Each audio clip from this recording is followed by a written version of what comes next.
I never thought a stupid bet could change my life so drastically. Honestly, if someone had told me a week ago that I'd be staring at myself in the mirror, barely recognizing my own face, I would have laughed. But here I was, trembling, my reflection staring back at me like a stranger, and yet, somehow, it was thrilling. It all started innocently enough. My brother, Mark, always loved showing off. He had this ego that could barely fit through the doorway, and apparently, he had made a bet with his friends. The wager? That his own sister, me, could look hotter than his girlfriend. I didn't know if I should laugh or cry when I first heard it. I mean, who bets their sister in this way? But Mark insisted it was all in good fun, and I, never one to back down from a challenge, stupidly agreed. The first shock came when he dragged me to the store and handed me a shopping bag filled with what he called the essentials. Inside were dresses, skirts, tight tops, stockings, heels, everything I had only seen in magazines or on Instagram. My stomach churned with nerves. I hadn't even experimented with cross-dressing before. "Just try it," Mark said, practically bouncing with excitement. "If you can pull this off, you'll blow my friends' minds. Trust me, it's going to be epic." I looked down at the clothes, then at him, then back at the pile. My heart raced. I had never felt so exposed, so vulnerable. But something curious stirred inside me, a mix of fear, nervousness, and inexplicable excitement. That first night, in the privacy of my room, I tried on the dress. It clung to me in all the wrong and right ways. I stared at my reflection and barely recognized myself. The makeup Mark had insisted on applying was heavy, bold, almost aggressive in its brightness. But when I saw my eyes framed in shimmering shadow, my lips painted a glossy red, and my hair cascading in soft waves, a thrill surged through me. I looked different, attractive, powerful, even. I stepped back, my heart hammering, and whispered to myself, "Is this me?" The first day I went out in public dressed like that, just to test the waters, was the most terrifying experience of my life. I could feel every stare, every whispered comment, every sideways glance. In the coffee shop, the barista smiled at me differently. When I walked past a group of guys, one of them whispered, "Wow, who's that?" My pulse spiked, a cocktail of fear and exhilaration flooding me. I wanted to run, hide under a hoodie, but at the same time, I wanted to see if I could hold it. At home, Mark watched, grinning like a maniac. "See? Told you it'd work." They'll be speechless. I wanted to punch him, but a tiny, rebellious part of me, it was growing stronger with each passing hour, wanted him to be right. For the next week, life became a roller coaster of awkward encounters and secret thrill. Every step outside, every conversation, every stare was a test. At school, my friends looked at me with curiosity, some suspicion. I had to explain nothing, but the tension was unbearable. I caught whispers, sidelong glances, double takes. My stomach hurt from nerves and adrenaline, but my reflection, my growing, evolving reflection, gave me a strange sense of empowerment I hadn't known I was capable of feeling. And then the private exploration began. In my room, behind closed doors, I experimented with every detail. Makeup techniques, hairstyles, voice modulation, even the way I walked. Each time I looked in the mirror, I noticed something new, a curve emphasized, an eye shape more pronounced, lips that seemed fuller. I couldn't believe how much control I had over my own transformation. It was intoxicating. One night, after hours of experimenting, I caught myself laughing in the mirror. Not the nervous, awkward laugh from before, but a genuine, soft, confident laugh. "You're not just me," I whispered to my reflection. "You're someone else. Someone I could actually be." Mark, of course, was insufferable. He insisted on taking pictures and videos, laughing every time I posed nervously. "You're gonna crush my friends' jaws," he said. And he was right. When I finally faced them, dressed fully, makeup done, heels clicking against the floor, they were speechless. Mouths open, eyes wide. Some whispered, some fumbled with words. I felt like a goddess, a force of nature. And beneath it all, Beneath the blush and nervousness, a part of me, my truest self, was shining, proud and bold. But with that power came fear. Fear of discovery, fear of rejection. Could my friends, my family, really accept the side of me? Every day was a careful dance between hiding and revealing, testing boundaries, feeling the thrill of attention and the sting of judgment. I remember the day I decided to go fully public. A weekend outing with friends, a crowded cafe, the sun streaming through the windows, every eye on me. My heart raced, my hands trembled, but I walked in as if I belonged there. And in that moment, I realized something. I did belong.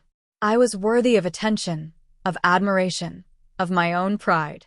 The confrontation came sooner than I expected. Mark's girlfriend noticed something. She looked me up and down, her gaze sharp, calculating. "So, this is your sister?" she asked, a hint of accusation in her tone. I froze, my mind racing. But then, unexpectedly, I smiled. Not a nervous, forced smile, but a calm, confident one. "Yes," I said softly. "And I think you'll find she's more than you expected." Her expression faltered, and I felt a rush of triumph. Not over her, but over the fear that had gripped me for so long. I had embraced something I never thought I could. I had become someone I didn't just tolerate. I admired her. Me. From that day forward, life shifted. Friends treated me differently, strangers smiled at me, and I started to feel a new sense of empowerment. Not because I was prettier than someone else, but because I had faced fear, shame, and insecurity, and had emerged confident, radiant, unafraid. Looking back, I can't even recognize the person I was before this transformation. The one who hesitated, who doubted, who feared judgment. That person still exists, tucked away, but now she's stronger, braver, and unapologetically herself. And Mark? He still brags to his friends. "My sister," he says, voice full of pride. "She's hotter than me and anyone else you know." But now, when he says it, I smile, not embarrassed, not annoyed, but because it's true. And I know deep down it's not just about looks. It's about courage, about authenticity, about daring to explore a side of yourself you didn't know could exist. I still look in the mirror sometimes, tracing the curve of my jaw, the sparkle in my eyes, the confident sway of my hips. And every time, I feel that same thrill, that same rush of disbelief and pride. I survived the shock, the fear, the embarrassment. I discovered something incredible. Me. And honestly, I wouldn't trade it for the world. The first few days after my initial reveal were surreal. Every glance, every comment, every whisper felt magnified. It was like the world had decided to point a spotlight on me, and I couldn't look away. Walking through school that Monday, my heart was already hammering in my chest. I tried to act normal, but I could feel it, the stares slicing through me like invisible knives. Girls whispered behind their hands, some gave me weird smiles, and a few boys literally stopped mid-step, eyes wide, then quickly looked away when they realized I'd caught them staring. Did Mark do something? I heard one girl whisper to her friend as I passed by. I clenched my jaw, forcing myself not to run, not to hide. My stomach was a knotted mess of fear and exhilaration. I felt exposed, vulnerable, but also alive in a way I hadn't expected. Every pair of eyes on me was like a test. Could I handle this new version of myself? Could I face the world as someone different? And yet, there were moments that cut deep. At lunch, my friends gathered at our usual table. I expected curiosity, maybe a few compliments, but what I got was awkward silence. Eyes darted around the cafeteria, then back at me. One friend, Sarah, finally spoke, her voice hesitant. Wow. You all look different." "Different," I repeated quietly, my voice a little too loud, betraying my nerves. "Yeah, different." Her eyes softened, but I could sense the underlying question. "Are you okay with this?" I wanted to answer yes, to project confidence, but inside I was shaking. I didn't know if I was okay with this. I didn't know who I was anymore. Then came the whispers I couldn't avoid. Passing in the hall, someone muttered, "Hotter than Mark's girlfriend." My stomach flipped, my cheeks burned. The words stung, but they also thrilled me in a way I didn't expect. Somewhere in that fear, in that embarrassment, there was a spark of power. At home, things weren't easier. My parents noticed subtle changes in my behavior, the way I carried myself, the clothes I now dared to leave in my room instead of hiding them. My mom raised an eyebrow one evening, glancing at my carefully styled hair. "You're experimenting, aren't you?" I froze. Part of me wanted to deny it, to retreat into my old, safe self. But the truth was already out there, in my heart, in my body, in the way I felt alive when I caught my reflection in the mirror. So I nodded slightly. "Yeah," I whispered. "Just trying something new." She didn't push. Instead, she smiled faintly, a knowing, soft expression. It didn't feel like judgment, it felt like acceptance, even if quiet. Mark, of course, was insufferable. Every day he'd peek into my room, grin wide, and ask questions I didn't want to answer. "Try this lipstick," he'd insist, holding out a bright red tube. "Or that skirt, maybe?" Sometimes I wanted to scream. Other times, I wanted to throw myself into his hands and let him guide me. The duality confused me, fear and thrill intertwined in a dizzying dance. Even in mundane tasks, life was different. Grocery shopping became a gauntlet. People looked, some whispered, some smiled, some avoided eye contact entirely. I felt hyper-aware of every movement, every step, the sway of my hips, the tilt of my head. It was exhausting, exhilarating, and utterly intoxicating all at once.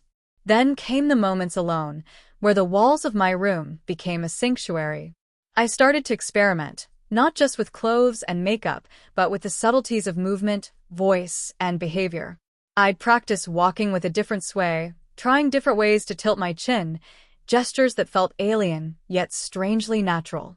I remember one night vividly. The house was quiet. I had on a soft, flowing dress, heels clicking lightly on the floor. I looked in the mirror and tilted my head just slightly, watched my reflection move with a grace I never thought I had. My voice sounded different too, softer, smoother, more controlled. I whispered to my reflection, "Who are you?" The answer surprised me. I was me, but more daring, more visible, more alive than I had ever been. Even small encounters became tests of my identity. Walking past the mirror in the hallway, I'd catch myself out of the corner of my eye. Sometimes I'd cringe at the reflection, other times I'd smile, small and secretive, knowing that I had become something unexpected, someone unexpected. Mark's friends, of course, were relentless. Every message on his phone, every laugh in their group chat, reminded me of the bet. "So, how's your sister?" one would tease. "Hotter than your girlfriend yet?" My stomach twisted, my face burned, but I also felt that strange, dangerous thrill. The challenge was no longer about Mark, it was about me. Could I live this? Could I embrace this side of myself, even if the world hadn't asked for it? And then, the first real test happened at the weekend party. Mark insisted I come with him. I hesitated, nervous, but he promised no one would mock me. Still, stepping through the door, I felt every eye on me. Laughter paused. Conversations cut off mid-word. I could feel their attention like a tangible thing, pressing, heavy, electric. It was terrifying. And yet I felt it, something inside me shifting, stretching, reaching. For the first time, I didn't shrink away. I smiled. I stood taller. I let the reflection I had discovered in my room emerge in public. And when one of Mark's friends, actually whispered, "Wow, she's insanely hot," I felt an unfamiliar pride. Not arrogance, not vanity, but recognition. They were seeing me, not Mark's sister, not a joke, but me. Late at night, my room became my sanctuary. The rest of the world didn't exist there. Only me, the mirror, and the soft hum of my thoughts. I would close the door, lock it if I had to, and just explore. It started with small things. I would run my fingers along the fabrics Mark had bought me, soft silks, flowing chiffons, lace that felt like it had been spun for royalty. I would drape a skirt over my hips and watch how it moved, swaying with the smallest step, teasing the eye in ways I had never noticed before. It was hypnotic. Then came makeup. I had never been careful with it, had barely touched a mascara wand in my life. But now, in the privacy of my sanctuary, I learned. My fingers shook the first time I traced eyeliner along my lid, but slowly, meticulously, it began to make sense. Shadows and highlights transformed my face. Suddenly, my cheekbones seemed sharper, my eyes wider, more alive. I traced my lips with a pencil, filled them in with colors that made me gasp when I saw my reflection. The real surprise wasn't just how different I looked, it was how right it felt. I whispered to myself, a little breathless, "Is this me?" And the answer always came back in the reflection's gaze. Yes. This was me, or at least a version of me I had never dared to show the world. Clothes became more daring. I experimented with plunging necklines, tight skirts that clung to my thighs, soft blouses that left a hint of shoulder exposed. I walked around my room, testing the sway of my hips, the tilt of my head, the gentle curl of my fingers. I tried on heels and tottered at first, my ankles threatening rebellion, but eventually I found a rhythm, a balance that felt like power. Voice was another secret experiment. I hummed, whispered, even laughed, testing how I could shift tones, soften syllables, elongate vowels. Each time I heard the new version of myself, I shivered. This voice, delicate yet deliberate, was something I had never dared to own, and yet it thrilled me. I practiced talking in it, muttering silly phrases at first, then reading aloud passages from books. My reflection smiled back, approval in its eyes. Sometimes I caught myself posing, arms above my head, one hip tilted, a subtle smile, a glance that felt almost dangerous. I studied every angle, every curve, every shadow the light cast on my skin. The mirror became a teacher, a confidant, even a lover in its own strange way. I learned to see myself as more than just a person. I was a presence, a force, someone who could hold attention and command it without saying a word. There were moments of embarrassment, too. Sometimes I would fumble the makeup, smudge lipstick, or trip in heels and burst out laughing, my face burning with self-consciousness. But those moments didn't stop me. They made me more human, more real, more curious to try again, to get it right, to feel right. And then curiosity began to grow bolder. I experimented with small gestures, tilting my chin in a particular way, a flutter of lashes, the way I crossed my legs or held my hands. I discovered the power of subtlety, how a glance, a smile, or a movement could draw attention, intrigue, even admiration. I started to document it in small ways, quick photos, short videos, just for me. At first, it was silly, awkward, even ridiculous. But then I began to see patterns, angles, expressions that made my heart race.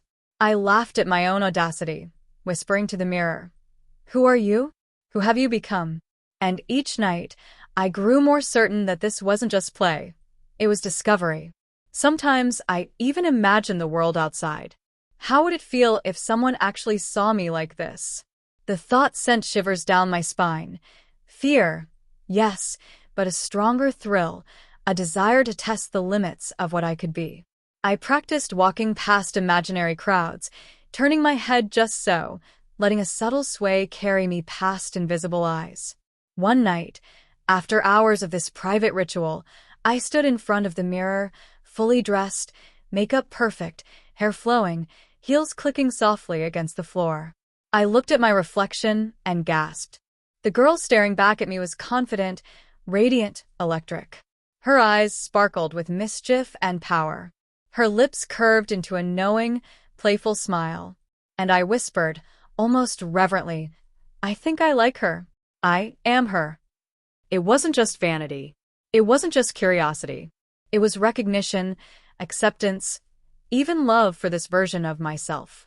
A part of me that had been buried under fear, doubt, and hesitation had finally surfaced, shining and undeniable. That night, I understood something important. This wasn't about Mark's stupid bet. It wasn't about proving anyone else wrong. This was about me. About courage. About exploring, experimenting, and discovering the parts of myself I had never dared to embrace.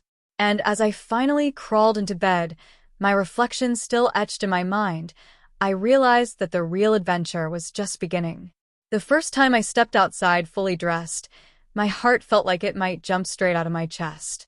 The air hit differently, sharper somehow, carrying every sound, every glance, every movement of people around me.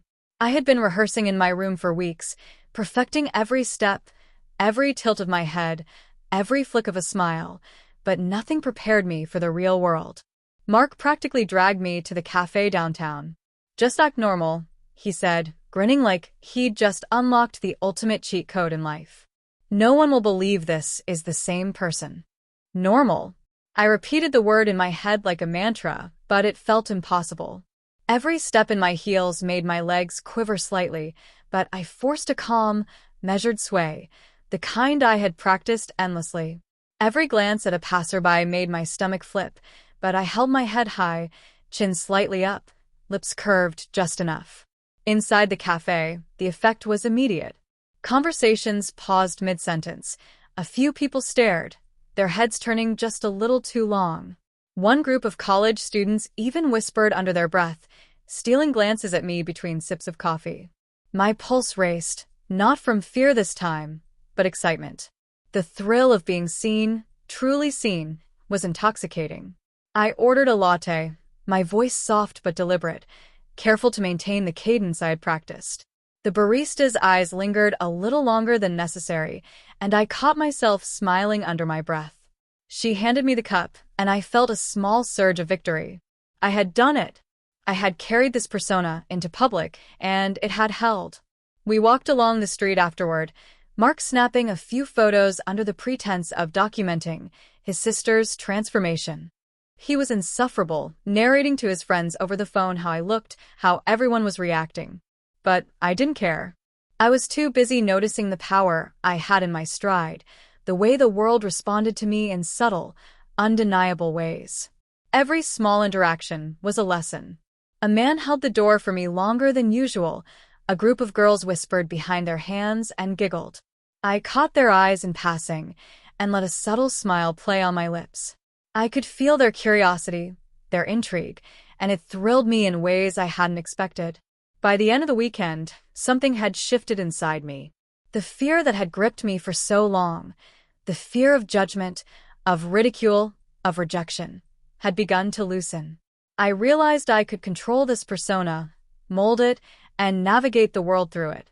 Every glance, every smile, every subtle reaction I elicited was a confirmation of my power. And yet there was still vulnerability. Every time someone stared too long or whispered under their breath, a flicker of self-doubt surfaced. Could I sustain this in the long term? Would people eventually see through me and reject this version of myself?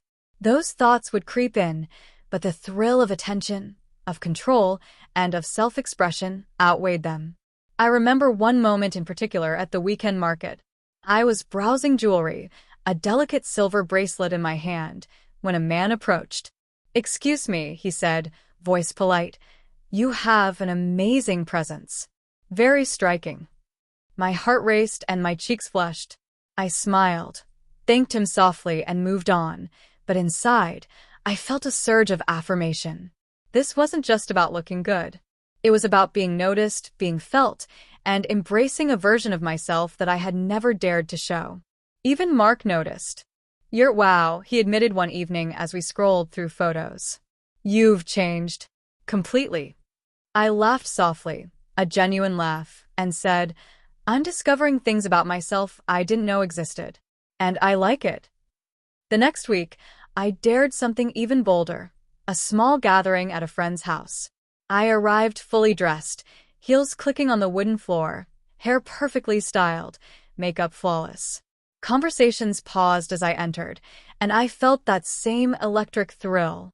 People stared, whispered, and some even asked questions about where I had learned to style myself so well. Every compliment, every glance, Every hesitant approach reinforced the growing confidence inside me. I was no longer experimenting in private. I was testing boundaries, learning what it felt like to occupy space fully, unapologetically. The nervousness that had once made me freeze now coexisted with a growing sense of empowerment. And it wasn't just about attention. It was about control. The subtle power of choosing how I presented myself, how I moved, how I spoke, how I was perceived. It was intoxicating. I realized I was no longer just Mark's sister in a bet. I was my own person, exploring, daring, and growing in ways I had never imagined. Even mundane moments became lessons. Walking down a busy street, I learned to gauge reactions, to refine gestures, to navigate attention without fear. Ordering food, entering shops, passing strangers, all became opportunities to explore my presence, to assert myself subtly yet undeniably. By the end of that month, I could feel the transformation in my very core. Not just in appearance, not just in confidence, but in self-perception. I was no longer hiding, no longer shrinking. I was stretching, expanding, embracing a side of myself that had been dormant, unsure, afraid. And with that growth came a new understanding. The next challenge, the real test, was inevitable. Public attention was one thing, but confrontation was coming. People close to me, people I couldn't avoid, would see this side of me. And I would have to decide. Hide it, retreat, or fully embrace it. The anticipation was thrilling and terrifying. But for the first time, I felt ready. It happened sooner than I expected. Mark's girlfriend, Jessica, had always been polite but distant with me. She laughed at my jokes, nodded politely at family dinners, but there was always that subtle, imperceptible barrier. That weekend, at one of Mark's parties, she crossed it. I arrived dressed to the nines, heels clicking, hair cascading in soft waves, makeup flawless. The moment I stepped in, conversations paused. Eyes followed me across the room. I could feel the electric tension in the air, the same thrill I had learned to chase in the streets, in cafes, in my private experiments. Jessica was there, standing by the kitchen, drink in hand. Her gaze caught mine, sharp, assessing, almost predatory. "So, this is you," she said, voice low but clear, cutting through the hum of music and chatter. Mark didn't exaggerate, huh? I froze for just a heartbeat, feeling the familiar rush of fear and adrenaline. My heart raced, palms damp with nervousness. Part of me wanted to retreat, to slip back into the safety of my old self. But another part, stronger, louder, more insistent, pushed me forward. "Yes," I said softly, voice calm, steady, carrying the confidence I had cultivated over weeks of private exploration and public testing. "This is me."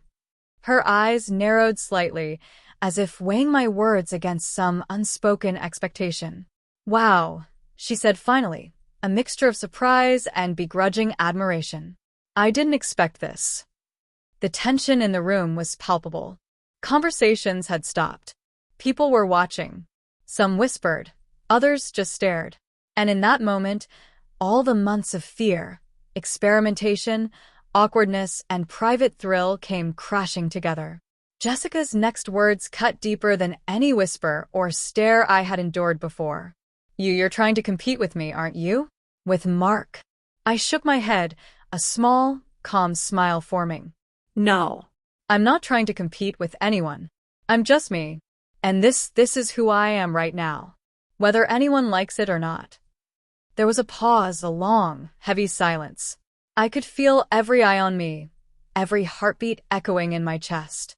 I had stepped into the storm willingly, but the question remained, would I stand, or would I crumble? Jessica took a step closer, studying me, her expression unreadable. "And Mark, what does he think?" I met her gaze evenly. "Mark's excited, sure. But this isn't about him. It's about me, about discovering something I never knew about myself, about having the courage to explore it." Her eyes flicked toward him, then back at me.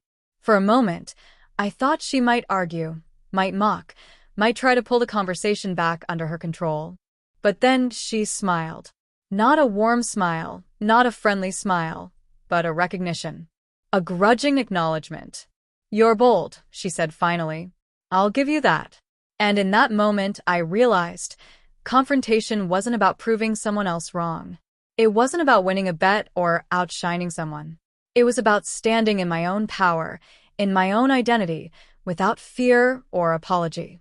From there, the room shifted subtly. Conversations resumed, whispers turned into quiet compliments, eyes that had once judged now studied with curiosity and even admiration.